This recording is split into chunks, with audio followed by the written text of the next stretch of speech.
بسم اللہ الرحمن الرحیم اللہم صلی علی سیدنا و نبینا محمد وعلی آلہ وصحبہ وبارک وسلم۔ معزز ناظرین، السلام علیکم ورحمۃ اللہ وبرکاتہ۔ آج آپ کی توجہ آج ہی کے اخبار کی ایک خبر کی طرف کروانا چاہوں گا، جس میں ایک خاتون نے اچھلا کے علاقے میں اپنے 3 بچوں کو ذبح کیا۔ معزز ناظرین، اس کی تفصیلات میں جہاں اخباری رپورٹ کے مطابق یہ خبر ملتی ہے کہ بچے ذبح کیے گئے، تو وہیں پر یہ پہلو بھی سامنے آتا ہے کہ آخر اتنے بھیانک واقعے کی وجہ کیا بنی۔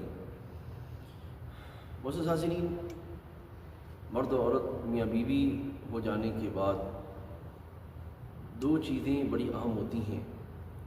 یقیناً کردار کی پاکیزگی از حد ضروری ہے، تو ساتھ ہی ساتھ بدگمانی کو کنٹرول کرنا اور بے وجہ شک کی راہ اختیار کرنا یہ انتہائی خطرناک رستہ ہے۔ شیطان کے چالوں میں سے ایک چال ہے، اور اس عمل کی وجہ سے زندگی نہ صرف اجیرن ہوتی ہے بلکہ اس طرح کے خطرناک مقامات انسانی زندگی کے اندر آتے ہیں۔ معزز حاضرین، ماحول اس طرح کے حالات پیدا ہونے کا سبب بنتے ہیں۔ یقیناً مرد حضرات کو چاہیے کہ وہ بغیر کسی وجہ کے اپنی خواتین پر، اپنی جو گھر والے ہیں عورتیں، ان پر شک نہ کریں، اور خواتین کو چاہیے کہ وہ اپنے کردار کی پاکیزگی کے ساتھ ساتھ طبیعت میں حالات کو کنٹرول کرنے، حالات کو سنبھالنے اور اس طرح کے حالات میں سچائی کو سامنے لانے کا جو ہے وہ اپنے اندر جذبہ پیدا کریں، تاکہ بجائے یہ کہ ہم جو ہے وہ اپنے آپ کو خون والی راہوں پر لے جائیں اور اپنے آپ کو ظلم کے رستے پر جو ہے وہ لے جائیں، ہم اپنی زندگی کی پاکیزگی کو دنیا میں ہی ثابت کر کے اپنے لیے عزت و شرف کا رستہ جو ہے وہ اختیار کریں۔